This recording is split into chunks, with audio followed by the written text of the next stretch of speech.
About a year and a half ago, I was fortunate enough to be involved in a startup known as Aerial Agriculture. And we were an agriculture drone service company. And through this experience, I had multiple opportunities to sit down with directors of large agriculture service companies, as well as extremely technologically savvy individuals who know far more about drones than I ever could.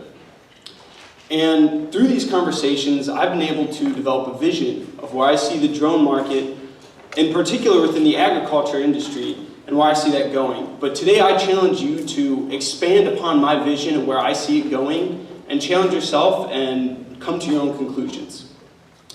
So unmanned aerial vehicles, unmanned aerial systems, commonly known as drones, have a serious amount of untapped and not fully realized potential for recreational, consumer, as well as commercial applications. And although there are a plethora of opportunities for their applications today, there are still multiple applications that are coming out on a monthly, weekly, and almost even daily basis.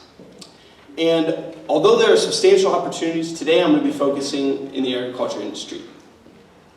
So it's pretty interesting because the agriculture market is one of the oldest markets in the United States. The average age of a farmer is between the ages of 58 to 60 years old, and it's been pretty stagnant over the last 40 years. That being said, we still see this revolution within technology, autonomous, and drone applications in the agriculture industry. And the thing that's great about this is it provides pushback. These people are very set in their ways. They like doing the things, the way they've always done it. I've had older individuals who would come up to me and tell me at these ag fairs that they would shoot my drone out of the sky if they saw it flying over their crop field. And through this, every revolution requires pushback. When Apple first released the iPod, it wasn't commonplace. We didn't initially accept it. And now looking back on it, we couldn't see it as any other way. And the same thing goes with them releasing the iPhone 7 without a headphone jack. We're all very confused, pushing back on it, but they may have just predicted the future, we don't know.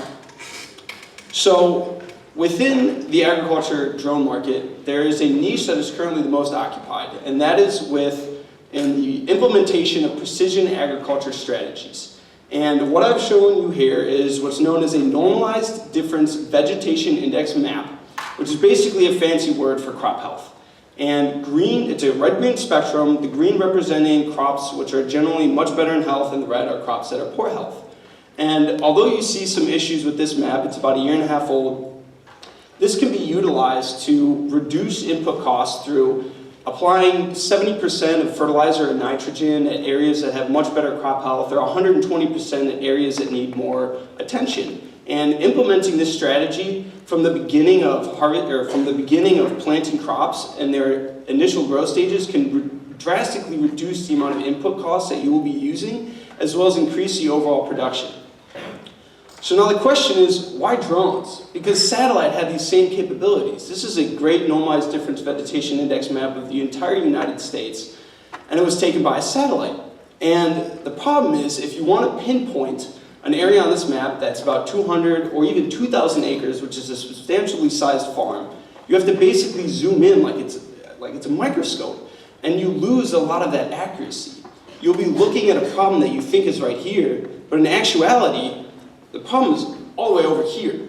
And with this, it doesn't seem like a big deal at first, and then you apply it across the entire field, and you lose that efficiency, and you lose the micromanaging that you can apply to your crops.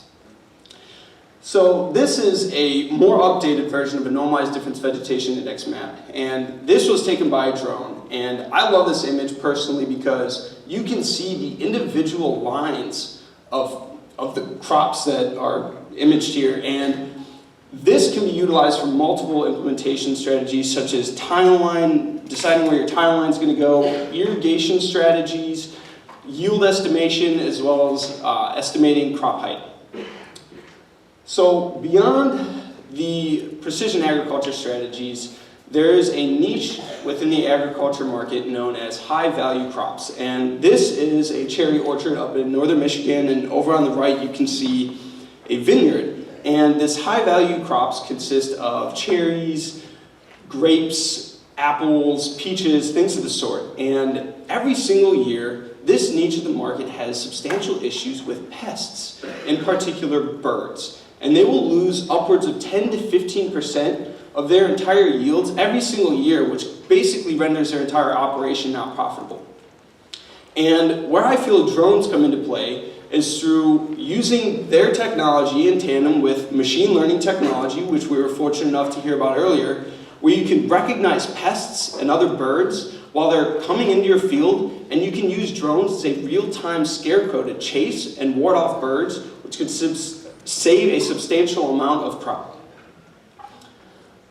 So although drones have a lot of potential and there is a lot of they can go very far, there are still some bottlenecks. And I see two main bottlenecks, the first of which is being technology. But we are fortunate enough to live in the 21st century where that bottleneck is just going to be pushed further. We're going to keep pushing the boundaries, and we're going to keep realizing new opportunities. The second I see is much larger, and that is through, at least within this country, regulations.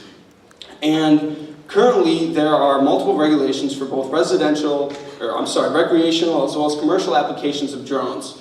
You currently have to operate within the visual line of sight, so you have to be able to see it, and you have to have a principal operator at all times. And I don't know if you guys have ever flown a drone. I've flown them for a long time now, and a computer is still a lot better than I am at flying these things. They're really easy to drop out of the sky. So unfortunately, the FAA does not recognize this, and companies like Facebook, Google, and Amazon are providing a lot of pushback towards these regulations so they can expand further in the industry.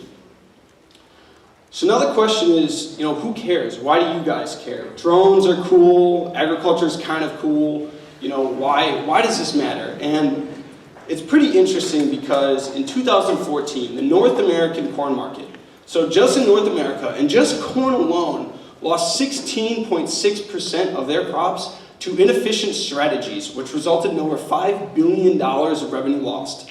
So this isn't even recognized. It's not like you can see a bird run up and just take your crops. This is just due to mismanaging your crops. And furthermore, by the year 2050, the United Nations projects that food production has to increase 70% in order to account for population growth, which is supposed to expand beyond 9 billion. And although drones may not be able to fully capitalize on the 16.6%, and that 16.6% may not be able to fully make up for that 70% we need to accomplish, it's a step in the right direction. We have 34 years in which we can move forward and we can make up for this lost, and we can feed people in our country as well as across the entire world. And while we as an individual might not feel this impact, the person next to you might, and we as a country certainly will. So the one thing I would like to stress is just utilizing these great vehicles for the benefits that they can provide and the positive impact that they can have on billions and billions of people. Thank you.